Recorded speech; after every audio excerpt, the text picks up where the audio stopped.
Kenya attack. Dusit 2 siege over as attackers killed. A deadly siege by suspected militants in Nairobi has ended after all the attackers were eliminated, Kenyan President Uhuru Kenyatta has said.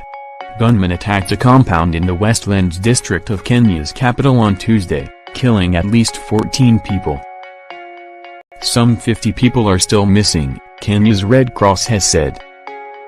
The Somalia-based militant group Al-Shabaab said it was behind the attack on the complex, which houses the luxury Dusit 2 hotel. It is not clear how many attackers there were, but Kenyan Police Chief Joseph Boya told AFP news agency that 5 terrorists had been involved. 2 people believed to be linked to Tuesday's siege were arrested following raids on properties on Wednesday, AFP reported.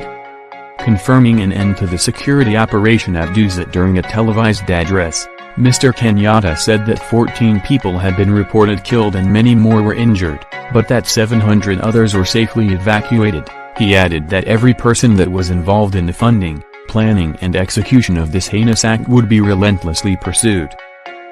U.S. citizen Jason Spindler is among the dead. His brother, Jonathan, announced on Twitter that Jason had survived the 9/11 attacks in New York in 2001.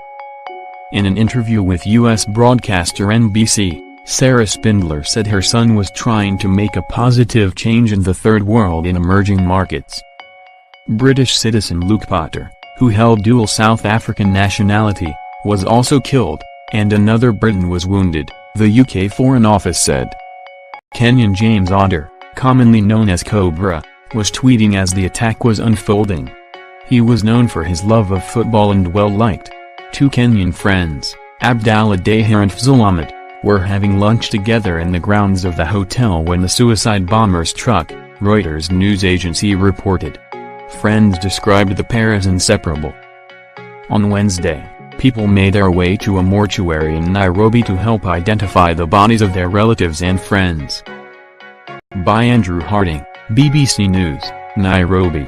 After 19 hours of terror, gunfire, bloodshed and inevitable confusion, the siege at an upmarket hotel and business complex in the hills west of Nairobi's central business district ended abruptly on Wednesday morning.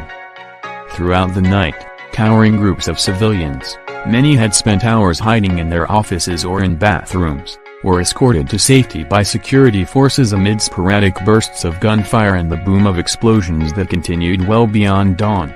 On the crowded street outside the large, upmarket complex, friends and relatives embraced those who emerged and thanked Kenyan security forces. The attack began at about 1500 hours local time, 12 o'clock GMT, when the gunmen threw bombs at vehicles in the car park before entering the lobby, where one blew himself up, police say. A woman working in a neighboring building told Reuters news agency, "I just started hearing gunshots, and then started seeing people running away raising their hands up and some were entering the bank to hide for their lives." Security camera footage showed at least 4 heavily armed men walking in and opening fire. There are reports they had been seen visiting the compound in recent days. At 2300 hours, Interior Cabinet Secretary Fred Matiang'i said all the buildings in the complex had been secured by security forces. "The situation is under control and the country is safe," he told reporters. "Terrorism will never defeat us." But just an hour later gunfire and sporadic explosions were reported in the area. There was more heavy gunfire at about 7 o'clock. Security forces combed their way through the building where frightened workers had barricaded themselves inside. In the early hours of Wednesday, more than 100 people were rescued. About 30 people are being treated at Nairobi hospitals, media reports say. The 5-star Dusit 2 hotel has 101 rooms. Located in the Westlands suburb, minutes from the capital's business district, it has its own spa and several restaurants. Kenya has seen a number of terror attacks in recent years, most notably in areas close to the Somali border and in the country's capital. When the gunmen first entered the complex there was confusion, as people first tried to escape to freedom and then retreated into the building as they came under fire. One eyewitness, Faith Chepchirchir, told Reuters, people were trying to run towards the gate, But then I saw everyone who was running towards the gate was coming back from the gate, now heading to this opposite direction. So for me, we just closed the doors and then gunshots were just being sprayed all over. From the top, I think, the gunman went to the top floor and then started spraying bullets. Many civilians remained holed up in the complex for several hours, as they hid from the attackers in bathrooms, and even under tables and chairs. Some were able to keep in contact with loved ones by text. They included Zinzi Kalwal, daughter of a former Senator Boni Kalwal. Her father told the Daily Nation she had hidden in one of the rooms of her office until her rescue. By the evening, all but the 7th floor of the complex had been cleared, but some civilians remained there, apparently in close proximity to the surviving attackers. They are a militant Islamist group that opposes the Somali government but has also carried out attacks throughout East Africa.